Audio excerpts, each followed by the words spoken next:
இலங்கை மற்றும் இந்திய தமிழ் கனேடியர்களுக்கான பெருமை மிகு தருணம் 2025 பாராளுமன்ற தேர்தல். இந்த முறை நடைபெற்ற கனடா நாடாளுமன்ற தேர்தலில் 3 தமிழர்கள் வெற்றி பெற்றுள்ளனர். அவர்களின் வெற்றியை பகிர்கின்றோம்.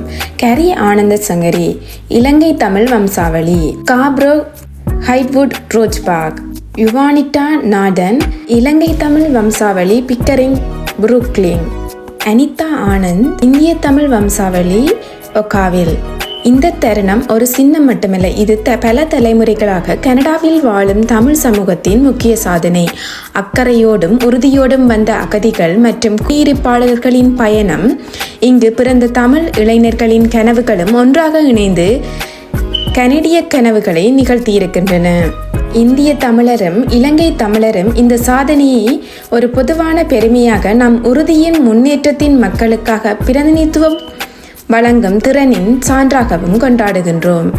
இப்போது நாடு முடிவெடுக்கும் மையத்தில் இருக்கின்றனர். இவர்கள் மூவரும் லிபரல் கட்சியைச் சேர்ந்த நாடாளுமன்ற உறுப்பினர்களாக ஒப்புமை, கல்வி, சமத்துவம் மற்றும் நீதி என்ற பெறுமதிகளை பிரதிநிதித்துவப்படுத்துகிறார்கள்.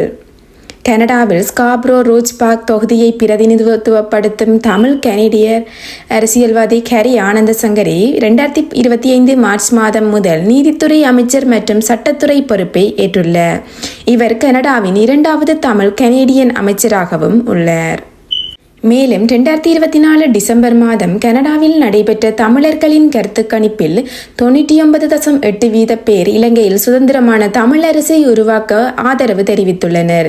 இந்த முடிவு வடக்கு மற்றும் கிழக்கு இலங்கையில் உள்ள தமிழ் மக்களின் 1976ஆம் ஆண்டு வட்டுக்கோட்டை தீர்மானத்தை மீண்டும் உறுதிப்படுத்துகின்றது. இந்த தகவல்கள் கனடாவில் உள்ள தமிழ் சமூகம் மற்றும் அரசியல் ஈடுபாட்டை பிரதிபலிக்கின்றன. நன்றி.